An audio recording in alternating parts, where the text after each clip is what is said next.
Assalamualaikum warahmatullahi wabarakatuh. Alhamdulillahilladzi anzala as-sakinata fi qulubil mu'minin liyazdadu imanan ma'a imanihim. Asyhadu an la ilaha illallah wahdahu la syarikalah wa asyhadu anna Muhammadan abduhu wa rasuluh.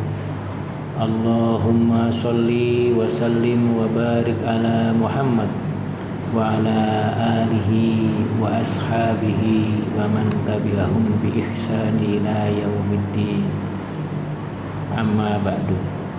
Para jamaah yang dimuliakan oleh Allah Subhanahu wa taala, pada kesempatan kali ini marilah kita bersyukur kepada Allah Subhanahu wa taala karena berkat rahmat, nikmat dan hidayah dari Allah Subhanahu wa taala kita mampu dengan lancar datang ke tempat yang mulia ini tanpa suatu halangan apapun yang merintangi. Sholawat serta salam mudah-mudahan tetap tercurah kepada Nabi kita Muhammad sallallahu alaihi wasallam. Berkat bimbingan dan suri tauladan dari beliau, kita bisa mengetahui mana yang halal dan mana yang haram. Para jamaah yang dimuliakan oleh Allah Subhanahu wa taala, pada kesempatan kali ini kita akan membahas tentang azan, di mana dalam pertemuan sebelumnya kita telah membahas waktu sholat. Azan, jadi kaum muslimin sepakat bahwa azan adalah sesuatu yang masyru' atau yang disyariatkan. Kumandang azan sudah berlaku sejak masa Rasulullah Shallallahu Alaihi Wasallam sampai saat ini. Maka yang menjadi pertanyaan, kapan azan mulai disyariatkan? Azan disyariatkan di Madinah pada tahun pertama Hijriah. Inilah pendapat yang lebih kuat di antara dalil yang mendukung pendapat ini adalah azan Ibnu Umar, di mana beliau berkata, "Kana al-muslimuna khina qadimul madinata yastami'una fayatahayyanuna as-salata laisa yunada laha fatakallamu yawman fi dzalika faqala ba'duhum ittakhidu naqusan mithla naqusin nasara faqala ba'duhum bal buqam mithla qarnil yahudi faqala umaru al awala tab'athuna rajulan yunadi bis salati faqala Rasulullah sallallahu alaihi wasallam ya Bilal kum fanadi bis shalah." Kaum muslimin dahulu ketika datang di Madinah, mereka berkumpul lalu memperkirakan waktu sholat tanpa ada yang menyerunya. Lalu mereka berbincang-bincang pada satu hari tentang hal itu. Sebagian mereka berkata, "Gunakan saja lonceng seperti lonceng yang digunakan oleh Nasrani." Sebagian mereka menyatakan, "Gunakan saja trompet seperti trompet yang digunakan kaum Yahudi." Lalu Umar berkata, "Bukanlah lebih baik dengan mengumandangkan suara untuk memanggil orang sholat?" Lalu Rasulullah Shallallahu Alaihi Wasallam berkata, "Wahai Bilal, bangunlah dan kumandangkanlah azan untuk sholat." Hadis riwayat Bukhari dan Muslim. Hadis tersebut menunjukkan kapan mulai disyariatkannya azan, yaitu pada awal-awal hijriyah, pada awal-awal hijrah di Madinah. Sampai Yahudi ketika mendengar kumandang azan tersebut, mereka berkata, "Wahai Muhammad, engkau sudah membuat hal baru yang sebelumnya tidak pernah dilakukan." Maka turunlah firman Allah Subhanahu wa taala, "A'udzu billahi minasyaitonir rajim wa idza nadaitum ilas shalah." Dan apabila kamu menyeru mereka untuk mengerjakan salat. Quran surat Al-Maidah ayat 58. Dapat pula diperhatikan pada firman Allah Subhanahu wa taala, A'udzubillahi minasyaitonirrajim. Ya ayyuhalladzina amanu idza nudiya lis-sholati min yaumil jumu'ah. Apabila diseru untuk menunaikan sholat Jumat. Quran surat Al-Jumu'ah ayat 9. Ayat ini juga menandahkan bahwa azan pertama kali disyariatkan di Madinah karena sholat Jumat baru disyariatkan saat di Madinah. Untuk tahunnya sendiri, Ibnu Hajar lebih menguatkan pendapat azan dimulai pada tahun pertama Hijriah. Termaktub dalam Fathul Bari. Para jamaah yang dimuliakan oleh Allah Subhanahu wa taala. Kemudian keutamaan azan. Ada beberapa keutamaan azan. Yang pertama, dengan adanya azan setan menjauh saat mendengar azan. Dari Abu Hurairah radhiyallahu anhu, ia berkata bahwa Nabi Shallallahu alaihi wasallam bersabda, "Idza nudiya bil adani adbar syaitanu lahu yuratun hatta la yasma'al adana fa idza qudiya al adanu aqbala fa idza thubiba biha adbara fa idza qudiya taswibu aqbalu yahduru bainal mar'i wa nafsihi yaqulu udkur kada lima lam yakun yadkur hatta yadullar rajulu iyadri kam shalla fa idza lam yadri ahadukum kam shalla falyasjud sajdataini wa huwa jalisun." Apabila azan dikumandangkan, maka setan berpaling sambil kentut hingga dia tidak mendengar azan tersebut. Apabila azan selesai dikumandangkan, maka ia pun kembali. Apabila dikumandangkan iqamah, setan pun berpaling lagi. Apabila iqamah selesai dikumandangkan, setan pun kembali. Ia akan melintas di antara seseorang dan nafsunya. Dia berkata, ingatlah demikian untuk sesuatu yang sebelumnya dia tidak mengingatnya. Hingga laki-laki tersebut senantiasa tidak mengetahui berapa rakaat dia sholat. Apabila salah seorang dari kalian tidak mengetahui berapa rakaat dia sholat, hendaklah dia bersujud 2 kali dalam keadaan duduk. Hadis riwayat Bukhari dan Muslim. Ibnul Jauzi mengatakan suara azan membuat setan takut sehingga pergi jauh. Karena dalam kumandang azan sulit terjangkit riya dan kelalaian. Hal ini berbeda dengan sholat. Hati mudah diserang oleh setan dan ia selalu memberikan pintu was-was.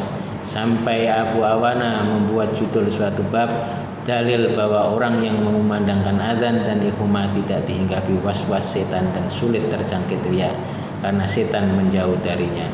Termaktub dalam kitab Fathul Bari. Keutamaan yang kedua, yang mendengar azan akan menjadi saksi bagi muazin pada hari kiamat. Dan dari Abu Sa'id Al-Khudri, ia berkata bahwa ia mendengar Nabi Shallallahu alaihi wasallam bersabda, "La yasma'u madda sautil mu'addini jinna wala insu jinnun wala insun wala syai'un illa syahida lahu yaumal qiyamah." Tidaklah suatu azan yang keras dari yang mengumandangkan azan didengar oleh jin, manusia, segala sesuatu yang mendengarnya, melainkan itu semua akan menjadi saksi pada hari kiamat. Hadis riwayat Bukhari. Termasuk juga di sini, jika yang mendengar adalah hewan dan benda mati sebagaimana ditegaskan dalam riwayat Ibnu Khuzaimah. Dalam riwayat lain disebutkan al-mu'adinu yughfaru lahu ma dasautihi wa yashhadu lahu kullu wa yabisin. Muadzin diberi ampunan dari suara kerasnya azan serta segala yang basah maupun yang kering akan menjadi saksi baginya pada hari kiamat. Hadis riwayat Abu Dawud, Ibnu Majah dan An-Nasai. Sanad azan ini hasan sebagaimana dinilai oleh Al-Hafidz Abu Thahir. Termasuk juga yang mendengarkannya adalah malaikat karena sama-sama tidak terlihat seperti jin. Keutamaan yang ketiga, kalau tahu keutamaan azan pasti akan jadi rebutan. Dari Abu Hurairah, Nabi Shallallahu alaihi wasallam bersabda, "Lau ya'lamun nasu ma fin nida'i wa saffil awwali, thumma lam yajidu illa ayyastamhimu alaihi la lastahamu." Seandainya setiap orang tahu keutamaan azan dan shaf pertama, kemudian mereka ingin memperebutkannya, tentu mereka akan memperebutkannya dengan berundi.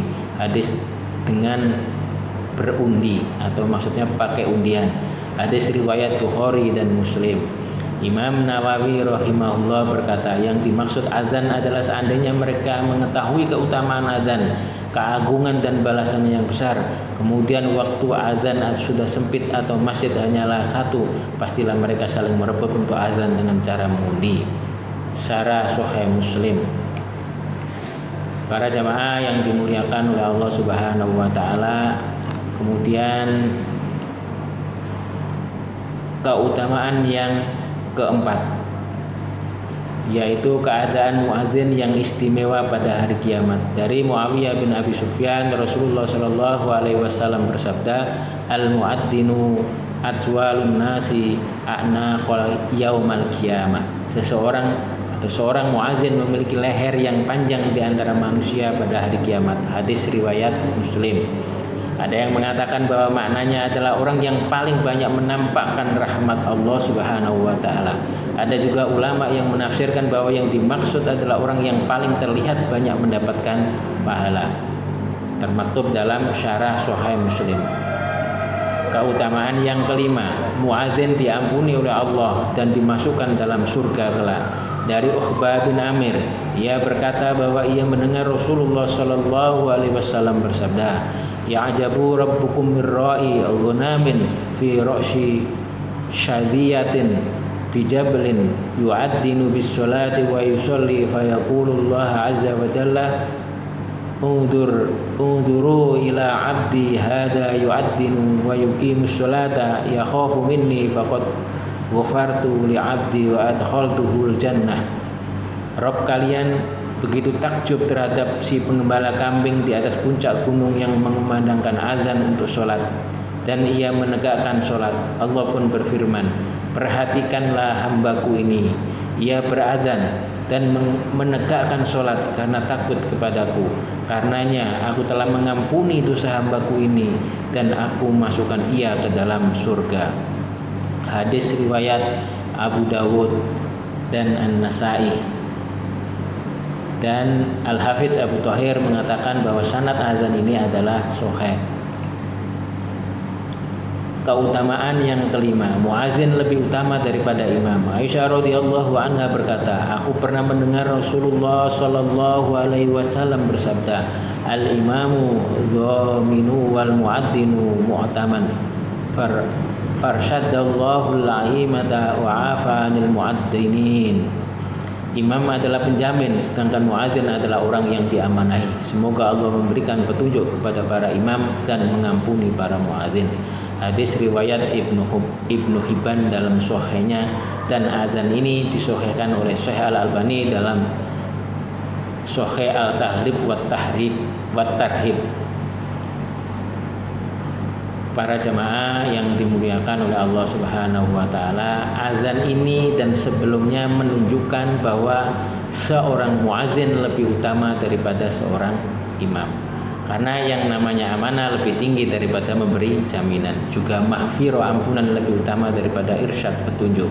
Yang menjadi pendapat dalam mazhab Syafi'i, muadzin lebih utama daripada imam berdasarkan pertimbangan dalil-dalil yang ada. Sampai-sampai Umar bin Khattab berkata, seandainya aku bukanlah khalifah yang mesti jadi imam sholat, tentu aku akan mengumandangkan azan. Termaktub dalam kitab Al-Mughni. Para jamaah yang dimuliakan oleh Allah Subhanahu wa taala, demikianlah apa yang bisa saya sampaikan terkait dengan azan, terutama keutamaan azan. Selanjutnya nanti akan kita bahas lebih detail lagi terkait dengan azan, apakah itu hukumnya dan lain sebagainya pada pertemuan yang akan datang.